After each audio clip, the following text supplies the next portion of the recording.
Morning, everyone. How we doing today? This is your daily financial news. Remember, this is for you, and we're shooting for 100 thumbs up on each of these videos. And if we do that, we will speak for an hour this Saturday at 8 o'clock, all about your questions. I have great confidence that we will get there. So if you have any real estate related questions, investing, Burr method, whatever it happens to be, leave questions below. In any of the 7 daily financial news, I will prepare a list on Friday. And just like last week, we will go through and answer each of your questions. And yes, I have created a playlist just for our Saturday sessions, right? I don't remember what I called it, something about Q&A, live stream, or something of that nature. So remember, 100 thumbs up, and we will talk for an hour or so this Saturday. So first off, June 24th, what is it, Wednesday? Lots of stuff going on. First off, mortgage applications. This is something we've been talking about for the last 6 weeks or so. Was trending upwards. This last week, we did see a slight step down, right? The first time in 6 weeks, it's down 3%. Although it is up 18% year on year. So week on week, it's down. It is 18% up year on year. Again, any one data point that we ever talk about is just that. It's a data point. It's I don't know. It's probably not even interesting until we have a follow-on trend. But given how tight the supply is, this unusual environment that we are all in today, anything that kind of looks like something is playing out, we got to talk about. And a lot of you, like me, fear that there was a huge pent-up demand from the lost spring selling season. That demand ran smack dab into low supply. That low supply meant bidding wars. And, now, prices will go up. Then we see, post-lockdown, again, a single data point. It'll be interesting to watch this week on week for the next 2 or 3. Is that rush of demand trailing off, trickling off? Again, way too early to tell, but that is kind of a consistent theme I have seen and talk about and worry about. So it's something that we're going to be talking about for probably all of June and July. Next up, that day trader Dave Portnoy or whatever it is, he's getting a lot of press. Who would have known? You attack Warren Buffett. You throw up on Twitter your day trades. You get a couple of calls right, no question. He's made some money in airlines and cruise stocks. But in bold on a lot of his texts, he says, remember, stocks only go up. I remember those days. I remember 1999, buddy. It went on for a long time. I made a lot of money, and then I didn't, and it went away fast. So I know that you're in a financial situation where this is fun for you, right? You are a gambler, a sports gambler who needs your fix.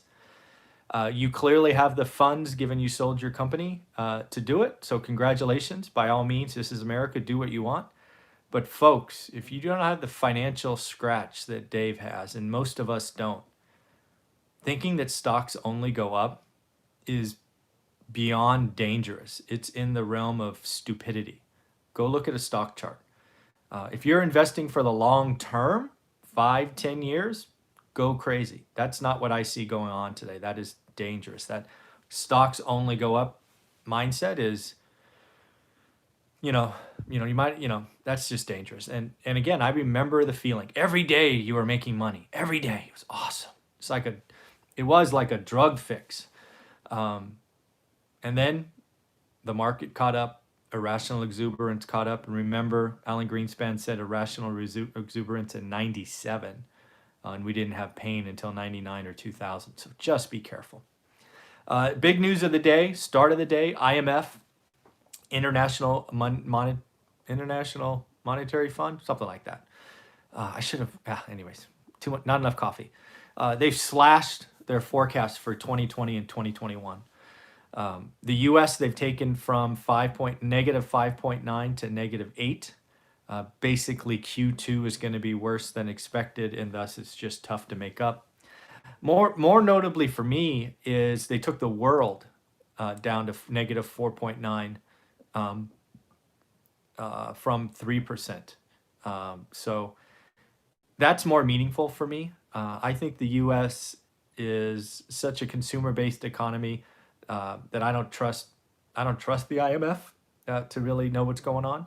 The American consumer always amazes me, and these forecasts can get adjusted pretty quickly.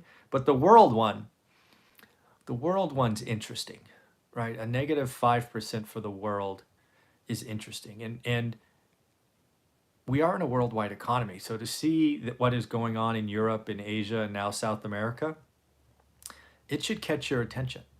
Specifically, I called out 3 countries just to look out for. Brazil. Wow, Brazil's a hot spot, right? If you just even if you see it casually, over 1 million cases already.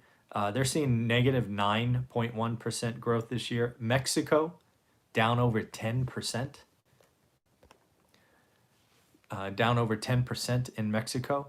And then South America, down 8%. Or South Africa, my mistake. South Africa, down 8%. So lots of stuff going on. We're not through this yet. I think it's going to take the world till 2022 to get back to pre-crisis level.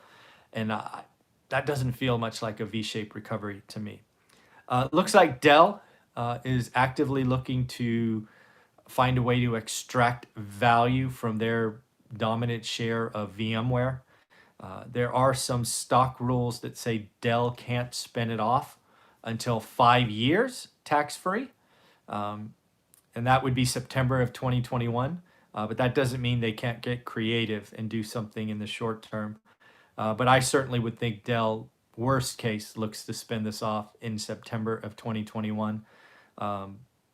They're just getting no value. Right now, the ownership of VMware kind of is the valuation of Dell, which gives Dell's hardware business zero value. So just interesting there. I did just catch that Sonos, if you don't know who they are, they make speakers, is unfortunately announced a 12% workforce layoff and closing some retail stores for good. This is that second order kind of layoffs that are coming. And I agree with Kevin O'Leary from Shark Tank. I think a lot of businesses like Sonos are actively looking at headcount, and they're going to cut headcount. They're going to make some layoffs. And unfortunately, it will be good for stocks, bad for the employee. I have, I don't know, I've sat in half a dozen to a dozen executive meetings over the last 20 years where I had to look at a spreadsheet and make headcount reductions. It is so painful. It just taps your soul. And that is one of the reasons I will never go back, is because having those conversations to lay people off is some of the worst days of my life were those days. Having to cut headcount to make some, make some earnings per share number is just not a good idea. But that's happening, and we need to watch that. Yes, Mr. Wonderful, Kevin O'Leary. I don't know who gives out nicknames. I mean, how does Mr. Wonderful get that? That's an awesome nickname.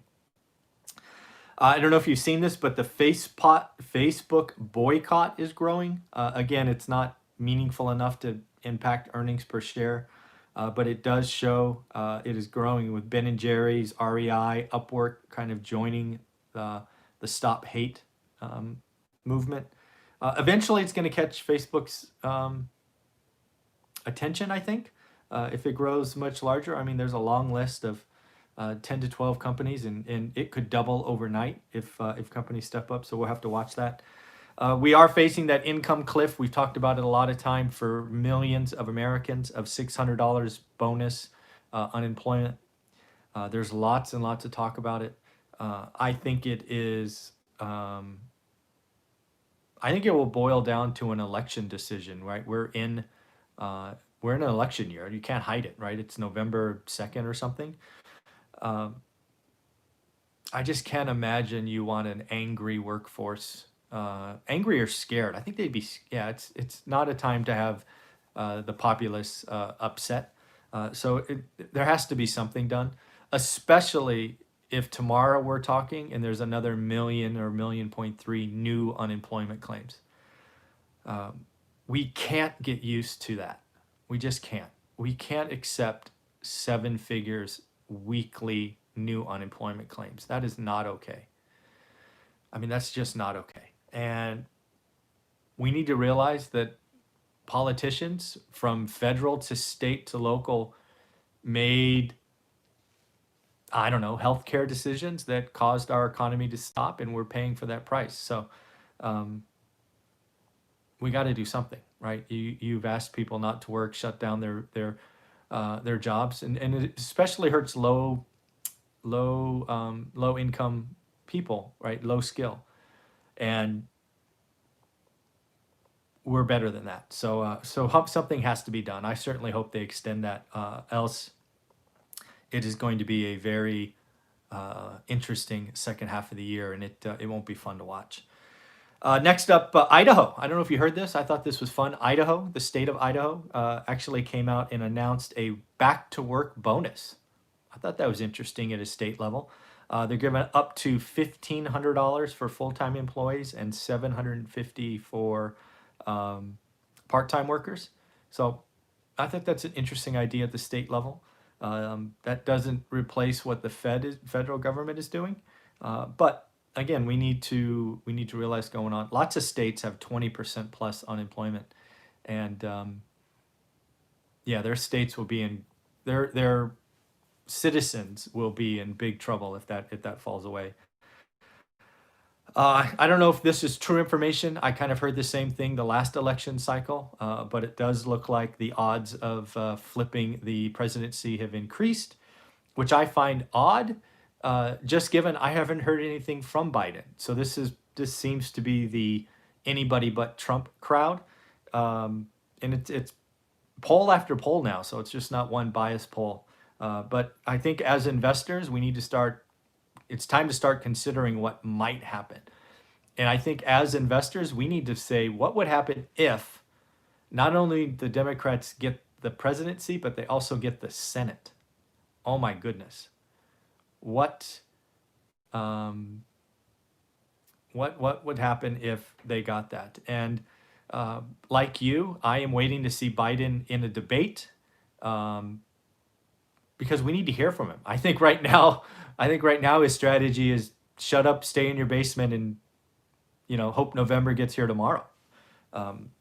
My guess is Biden's team doesn't want him to debate, doesn't want him to talk. It's a weird political strategy, but hey, it seems to be working. Go figure.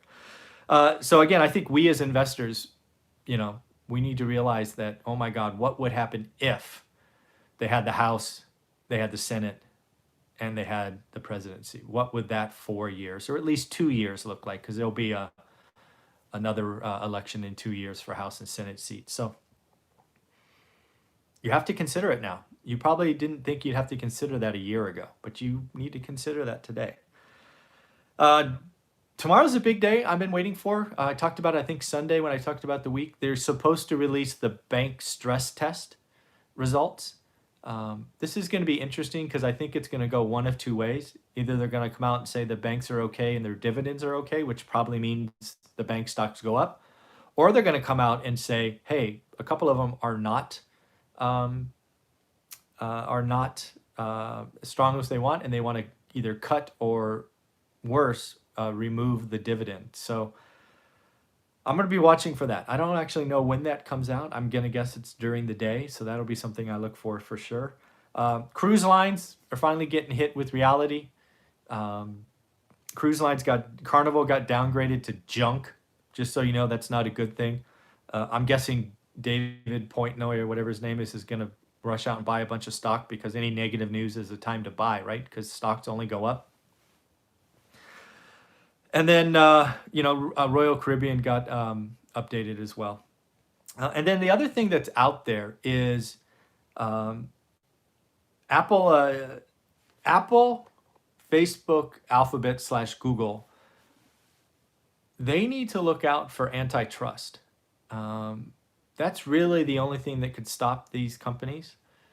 And they need to ask themselves a big question: what would happen if Biden won? My guess, if Biden wins, that's going to be bad for Apple, Facebook, and Google.